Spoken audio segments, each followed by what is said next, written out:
In this video we're going to do a design from start to finish through Illustrator and Photoshop. So just follow, and this one is a little bit more complicated, so just follow closely. I'll try and explain everything. So first of all, it's a vector object, which is great. I'm going to ungroup. The reason for that is I don't really want to have all these little speckly bits. It's going to be pretty hard to print that. So I'm just selecting that bit and deleting it. The next part is we're doing this on a black shirt or a dark shirt, so it's good the way it is. The next thing, I just want to make sure that my document is in millimeters, because I want to size it now. So I'm going to go to millimeters and hit OK. The next part, I'm going to select my graphic, unselect the background with the shift key, and then I'm going to go to my properties tab. I notice it's 216 millimeters, so let's just make it 250. That's a normal sort of size for a front of a shirt. 250, making sure the link is intact so it keeps the proportion the same. So I'm just going to hit enter to that. You'll see that it's now grown and it's in proportion. So from here we're going to take this through to Photoshop in the normal way. Edit, copy, over to Photoshop now. New document will be File, New. We're going to select millimeters for our units. We're going to make each one of our sizes a little bit bigger. 270, 260. Make that 300 dpi. That's the important part, remember, and CMYK. Hit create. Brings us up our document size. We go File, no we don't, we say Edit and we say Paste, Pixels, and now hit OK to that. And we go uncheck our white background so we can see our design. Now one interesting thing you may see from this is that because it's going on a dark shirt, we actually don't really want to print the dark area. We want basically the shirt color to come through. So what I'll do first of all is I'll select that blue with our magic wand selection.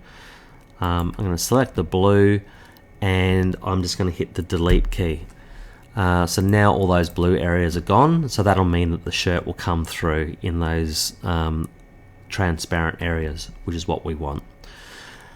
So the next section is, the next steps should I say, is to determine our white channel. So first of all we will select our white areas, so all white areas are now selected. We then go to our channels, new spot channel like we would normally previously do, and hit OK to that. The next part is we'll need to go select our colored areas, because we'll still need to put white behind that because it's going on a dark shirt. So we go to our CMYK channel again, and then we select our colored areas. There's only a few, so it's quite an easy task to do. We select the first one, we now put our finger on the shift key, we select the orange, selected both oranges, we select the yellow, it select everything that's in yellow, and we select the blue, so it's selected all the areas now that we want to put white behind. There's some small areas, so we'll probably shrink the white by just 2 pixels rather than 3. 3 is good if you can, but 2 is not so bad either. So from here we're going to go up to our select menu, modify, contract, and we're going to go 2 pixels, hit OK to that. It's now contracted by 2 pixels. We select our white channel, we go to our edit menu, we fill with the black at 100%, which will fill it with the white, and now we can uncheck that, and if we take the white off we can now see, and we'll flick between the two, we can now see the white is behind everything. Now if we zoom in using our zoom tool, if we zoom into an area that has both white and the color, we will see that if we go to a colored area that the white is contracted, so it's less than the colored area, which is what we want. And if we go to our anywhere in our white areas, you'll see there's nothing coming out of the side, so that is what we want.